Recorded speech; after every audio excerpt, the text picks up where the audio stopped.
네, 이슈 탱크 플러스 시간입니다. 요즘 언론 보도를 보면 민노총이란 단어가 유난히 많이 등장하고요. 또 거기에는 간첩, 북한 이런 단어가 빠지지 않고 등장하고 있습니다. 물론 언론에만 등장하는 것은 아닙니다.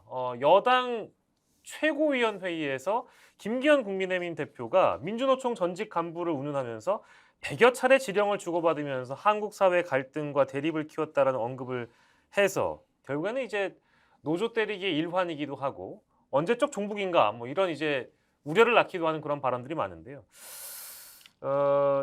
21세기 2023년에 우리 대한민국의 지도자 내지는 지도부의 한 사람이라고 할 수 있는 분들이 과연 북한, 민노총, 간첩 이런 단어들을 설령 그것이 사실이라고 하더라도 얼마나 많은 보도량으로 우리 국민들을 현혹시키고 있는지에 대한 얘기를 좀 해볼까 합니다. 과연 이것이 올바른 길인지 함께 논의를 해보시죠. 전기한 평론가와 함께하도록 하겠습니다. 어서 오십시오. 안녕하십니까. 예, 한때는 또 이제 우리 그 운동권으로 활동하셨던 전기한 대표께서 글쎄요, 이제 그 예전에 그 대표님 시절의 종북론과 지금 시절의 종북론은 어떤 차이가 있는지 일단 여쭙고 싶은데요. 아니 첫 번째 질문부터 너무 도발적이어서 제가 운동권 출신인 것은 그 초등학교 때 실제 선수로 제가 실험 선수를 했거든요. 네네네. 그 운동권 이야기는 아니실 테고. 예, 그 얘기입니다. 아 그렇습니까? 예, 그 얘기였습니다. 그런데 제가 운동 그러면 권역에 있었던 분. 초등학교 때 마산모학초등학교에서 실험 예. 선수를 했는데 그게 지금 종북 논쟁과 무슨 관계가 있습니까? 아니 뭐 웃으면서 좀 시작하고 싶은데 예. 실제로 정치권에서 나오는 지금 북한 지령 이야기가 네. 이런 수준의 농담거리에 지나지 않는데 그 국민의힘 당대표인 김기현 이제 의원이 나와가지고 이것이 마치 북한의 지령으로 민노총이 움직이는 것이다라고 하는 얘기를 듣고는 야 이게 무슨 진짜 쌍팔년도 이야기냐. 그때 이제 간첩 사건 조작 같은 거 할 때 북한의 지령을 받고 거기에 따라서 뭐 이런저런 막 스토리들이 좀 생각나지 않습니까? 네. 야 이게 먹힐 거라고 하는 이야기인지 아니면 본인의 소신인지 이거 구분도 정말 안 되는 이야기다. 그래서 아마도 북한 지령이라는 것을 어릴 때 우리가 딱지 따먹기 할 때요. 예. 너는 빨간색 북한 놈 공산당을 때려잡자 뭐 이런 이야기 있지 않습니까? 네.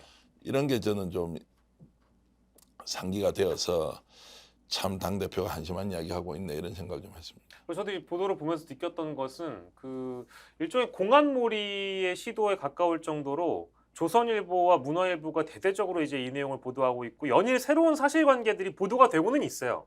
그러니까 없는 내용을 보도를 하진 않을 테니까 실제 민노총과의 연관성 내지는 뭐 진보당 이런 정당도 언급을 하면서 개입설, 북한 개입설 이런 것들을 계속 이제 뭐랄까 군부를 떼고 있는 것인데 일단 그 이유를 좀 먼저 들여다보고 그 보도를 또 가져와서 발언을 하는 것이니까 도대체 왜 그러는 걸까요? 이유는 뭘까요? 우리가 보통 사실을 일반화시킬 때는요. 예, 예를 들면 이렇습니다. 마약하는 젊은이들이 있는 거예요.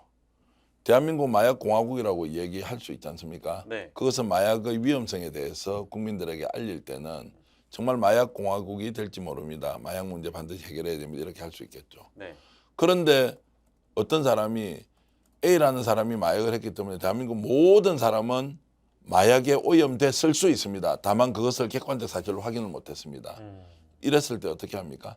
경찰 공무원 또는 고위공직자 중에 한 사람이 네, 부정한 방식으로 뇌물을 먹었어요. 그래서 부패공화국의 상징이 됐습니다. 예, 대한민국 공무원 다 썩어 자빠졌네? 이렇게 얘기할 수 있습니까? 예, 자, 특정한 사실을 일반화시킬 때는 근거가 있어야 되는데 예를 들어서 간첩 사건에 연루되어 있는 민노총 소속의 조합원이 있다고 하면 예. 그것은 간첩 행위를 한 그 사람의 문제예요, 민노총이 문제예요. 그 사람의 문제이죠. 그렇죠. 그런데 이걸 이제 오인하게 해서 민노총은 원래 종북들이야, 좌파야, 친북이야. 그래서 민노총이 이거 나왔네? 그러면 도매금으로 다 북한 지령을 받아서 후쿠시마 오염수 방류를 반대하는 것으로 움직이고 있다. 이제 이런 것들이 먹힌다고 생각하는 것도 웃기지만 예, 그것이 사실을 일반화시킬 수 있는 내용이 아니란 말이에요. 네, 자, 이것이 지금 김기현 대표가 얼마나 특정한 사안을 가지고 사실의 중심으로 출발해서 일반화를 시키는 것이 아니라 사실이라는 출발점 점 하나를 가지고 얼마나 이 전체를 지금 호도하고 있는지를 보여주지 않습니까? 예. 먹히겠습니까? 먹힙니까?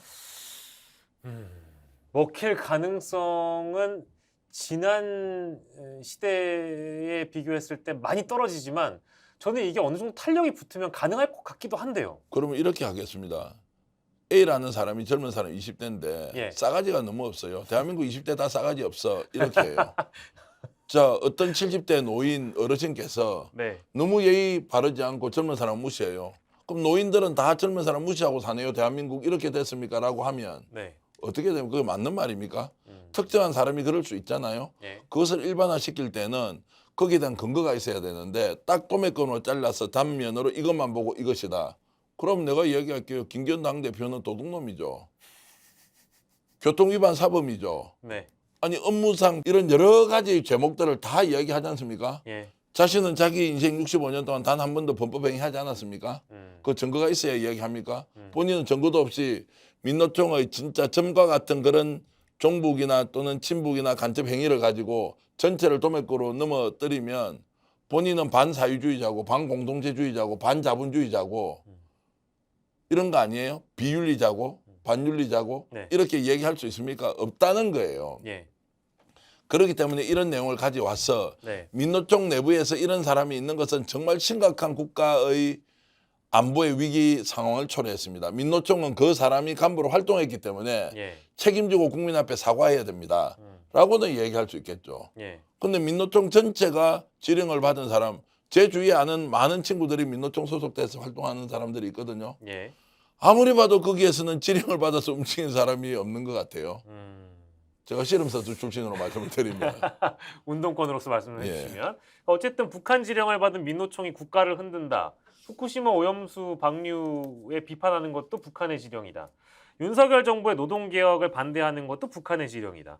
그래서 노동개혁을 못하게 하고 윤석열 퇴진을 외치는 민노총은 종북이다. 이제 이 프레임이고 이것을 지금 시대착오적으로 주장하는 김기현 아무튼 국민의힘 대표라든지 이런 어떤 집권여당 대표가 너무 이 권한을 착오해서 이런 움직임을 보이는 거 아닌가라는 게 사실 오늘 이제 본질이에요. 그래서 저는 정치인이 어떤 발언을 할 때 이 사람의 발언 내용과 태도를 보면 그 사람이 국민을 어떻게 생각하는지 우리가 합리적으로 추론할 수 있다고 생각합니다. 도대체 국민을 어떻게 생각하길래 이런 발언을 마치 일반화된 논리처럼 국민에게 강요를 합니까? 국민을 무시한다는 말씀이시죠? 그렇죠. 본인의 말에 동조하는 사람이 10% 20%는 있겠죠. 그 있다는 것은 팩트나 상식에 기반한 것이 아니라 본인의 신뢰 또는 신념 또는 이념에 기반해서 그럴 것이다라는 추론을 가지고 확증 편향을 갖고 있는 사람에 먹힐 수 있겠죠. 근데 다수 국민들은 어떻게 생각하겠느냐 질문할 수밖에 없고요. 그리고 국힘의 집권여당 당대표면 내년 총선 생각해야 되지 않겠습니까? 네. 그럼 총선하려면 자기 지지층 강화시켜야 돼요. 아니면 중도 확장 노선으로 가서 민주당이든 국힘 쪽이든 어쨌든 좌우를 왔다 갔다 하면서 합리적 정당을 선택하는 사람들 쪽으로 가서 그들의 이해를 구하는 것이 총선에 승리할 가능성이 더 높습니다. 부자죠. 부자지 않습니까? 그거 이제 무시하고 있다는 거죠. 그러면 본인이 직접 선거를 하면서 이걸 모르지 않을 텐데 왜 저렇게 하고 있느냐. 목적이 있겠죠. 대통령의 뜻과 대통령실의 방향에 맞추기 위해서 지금은 총선에서 이기고 지는 것이 아니라 갈라치기 국민에서 네. 나도 끼어들어서 내 역할을 하고 있다라는 존재감을 보여주기 위해서 아무런 근거도 없이 통칭해서 민노총이 북한의 지령을 받고 움직이는 집단이다라고 규정을 한 것이죠. 네. 두 가지 잘못을 했죠. 첫 번째, 국민의 일반 정서가 어떤지에 대한 고려를 하지 않아요. 왜냐하면 평소에도 국민을 낮춰서 보고 있는 본인의 본능들이 있을 거예요. 두 번째, 대통령실이 아니라 정말 중도나 국민의힘이 총선을 통해서 국민들로부터 인정을 받는 정당의 전략 전술에 대한 선택이 아니라 오로지 대통령의 심기를 건드리지 않거나 적극적으로 호응하는 느낌을 줌으로써 본인의 정치적 존재감을 더 높이겠다라고 하는 것 둘 다 잘못됐다 이렇게 봅니다. 저는 이제 김기현 대표가 이런 발언을 하신 이유는 누군가의 지령을 받아서 그랬을 수도 있을 것 같습니다. 예를 들면 용산의 지령이라든지 혹시 그 지령이 용산의 지령이 아니고요. 예. 본인의 느낌이 지령을 내린 거 아니에요? 느낌으로 느낌으로 이걸 해야 될 것 같다.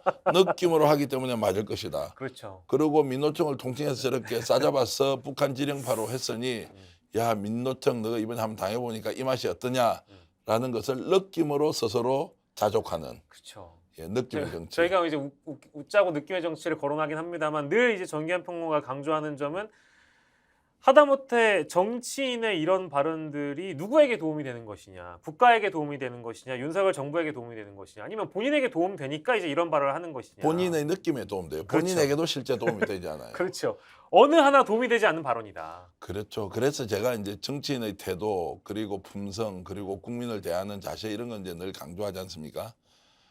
자, 서울대 법대 나왔잖아요. 판사 출신이잖아요. 네. 대한민국에서 누구보다 법을 잘 알고 있는 분이잖아요. 그리고 정치인을 정말 다선 국회의원에다가 광역자치단체장까지 하신 분 아니에요. 네. 우리 사회에서 이분을 통해서 누군가가 김기현과 같은 제2, 제3의 인물이 돼야 되겠다고 하는 네. 사람이 수백 수천 명이 나와야 되는 거 아닙니까? 네. 네.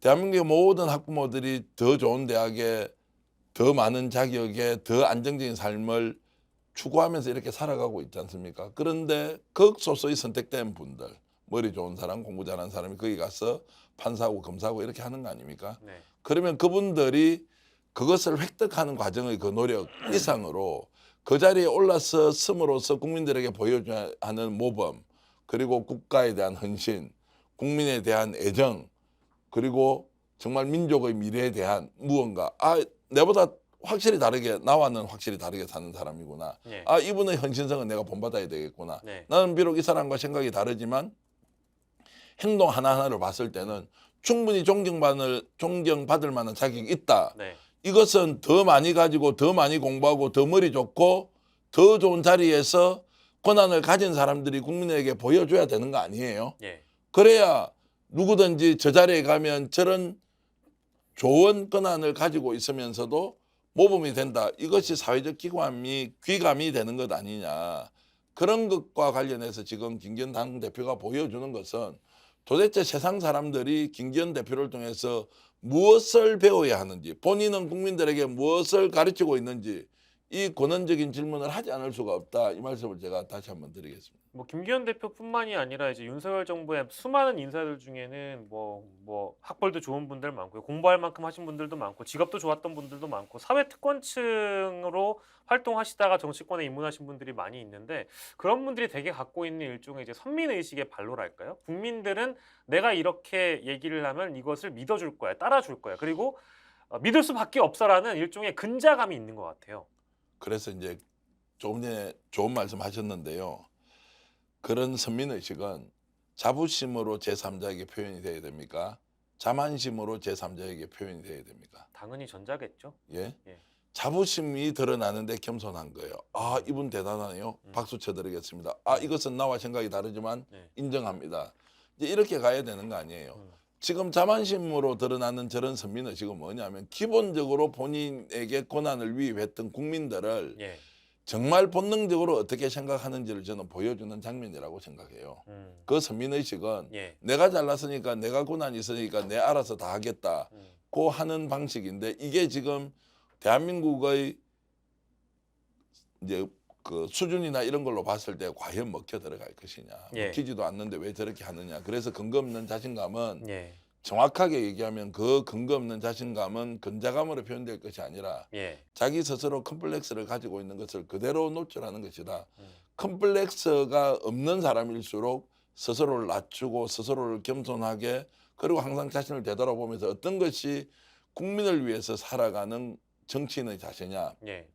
하루에도 12번 넘게 더 물어보겠죠. 예. 국민을 저걸 어떻게 이용해서 유권자의 심리를 어떻게 활용해서 예. 다음 총선에서 어떻게 하면 표를 한 표라도 더 얻지라고 해서 매일 전자계산기를 갖다 놓고 거기에서 더하기 빼기를 하고 있는 그 정치인이 어떻게 국민 전체를 위해서 공동체를 위해서 활약을 할 수 있겠느냐 이런 근원적인 질문이 들기 때문에 예. 결국 이분들을 비판하는 것도 비판이지만 우리 국민들이 이런 상황들을 보고 야 이거 더러워서 죽겠네 씨 난 이제 정치인들 쳐다보지 않아 이렇게 하지 말고 국민이 가지고 있는 권한 하나하나를 어쨌든 행사해서 예. 이것이 우리 공동체를 위해서 도움이 되지 않는 것이다 이것은 이렇게 생각하면 과감하게 행동할 준비 그리고 실천 이런 것들이 저는 국민들이 주권자로서 또 보여줘야 할 당연한 권리이면서 의무다 이렇게 말씀드리겠습니다. 정유한 대표께서도 아까 중간에 말씀 주실 때 이제 이런 발언 정치인들의 발언들이 국민들에게 먹히겠느냐라고 저한테 질문을 동시에 주셨는데 저는 이제 어디까지나 그냥 도발적으로 먹힐 수도 있을 것 같다라는 답변을 드렸습니다만 그건 뭐 본심이 아니고요. 먹힌다고 하면요. 예, 정치가 발전합니까? 정치가 퇴보합니까? 퇴보하겠죠 그렇게 그렇죠. 되면. 그래서 먹힌다고 하는 것이 현실적으로 드러나더라도 예, 먹히지 않도록 거기에서 단 한 사람이라도 반대하고 예. 정상적으로 정치를 돌릴 수 있는 행동이 필요하다. 그것은 국민이 하는 수밖에 없다. 이런 말씀을 드리겠습니다. 노무현 전 대통령이 이제 이런 발언을 하신 적이 있습니다. 세상을 바꾸려면은 역사를 바꿔야 된다. 그러니까 우리 그 역사라는 것은 과거에 대한 표현이 아니라 앞으로 우리가 국민과 시민들이 정치인들과 함께 만들어가는 그 역사를 바꿔낼 줄 알아야 된다. 그러니까 이제 그 역사는 미래인 것이죠. 나중엔 과거가 될 테지만 그렇게 되기 위해서 우리의 생각을 바꿔야 되고 우리는 의심할 줄 알아야 된다. 즉 이런 어떤 보도들 중에는 물론 사실관계를 보도하겠습니다만 하나의 어떤 시나리오나 그림으로 본다면 자 우리가 이제 하나 만들어 볼 거야. 5월 31일에 노조 총궐기가 있으니까 그 전까지 민노총과 관련된 나쁜 기사들이 일단 다 이제 한번 그림 한번 만들어 보는 밑자락 깔아야 되니까 간첩, 불법, 노상방뇨 뭐 이런 것들 다 이제 한번 양념 쳐주고 그러고 나서 불법 시위 못하게 만들고 노조 또 때려잡으면 지지율 올라갈 거야. 이런 어떤 구상이나 시나리오 안에서 움직인다고 생각한다면 그것도 또 그럴 만한 어떤 의심이 들 만한 그런 사안 아니겠습니까? 먹힌다고 생각하는 분은 그렇게 하십시오. 그리고 이제 국민들도 살아서 움직이면서 행동하고 실천할 것이기 때문에 국민들이 그런 거 심판합시다. 그게 먹히지 않는다고 보여줘야 됩니다. 그래야 그런 카드를 쓰지 않을 것입니다. 그렇지 예. 않고 방치하면 결과적으로 그것이 손해를 볼 것이라고 수없이 우리가 조언을 해봐야 소용없으니 지금은 국민의 시간이다. 그런 상황들을 어떻게 하면은 냉정하게 평가하고 예. 심판하고 다시 일어나지 않도록 할 것이냐. 그래서 비록 역사는 역사는 더디지만 네. 진보해왔다. 예. 내가 생각하는 방향과 가치와 원칙이 옳은 길이라면 그것이 좀 불편하고 어렵더라도 국민이 주권자로서 정말 뚜벅뚜벅 걸어가면서 실천하는 수밖에 없다. 그것이 느린 역사이지만 세상을 진보시키는 힘이다. 그래서 정말 대한민국 국민으로서 저로부터 여러분들로부터 우리가 주권자로서 나라를 바로 세우는데 다 함께 행동으로 실천으로 우리의 힘을 보여줘야 한다는 말씀을 꼭 드리고 싶습니다. 네. 국민이 스스로 묻고 답하는 또 정치 그렇게 좀 바라봐 주셨으면 좋겠고요. 오늘 이슈 탱크 플러스 전기환 평론가와 함께했습니다. 고생하셨습니다. 감사합니다.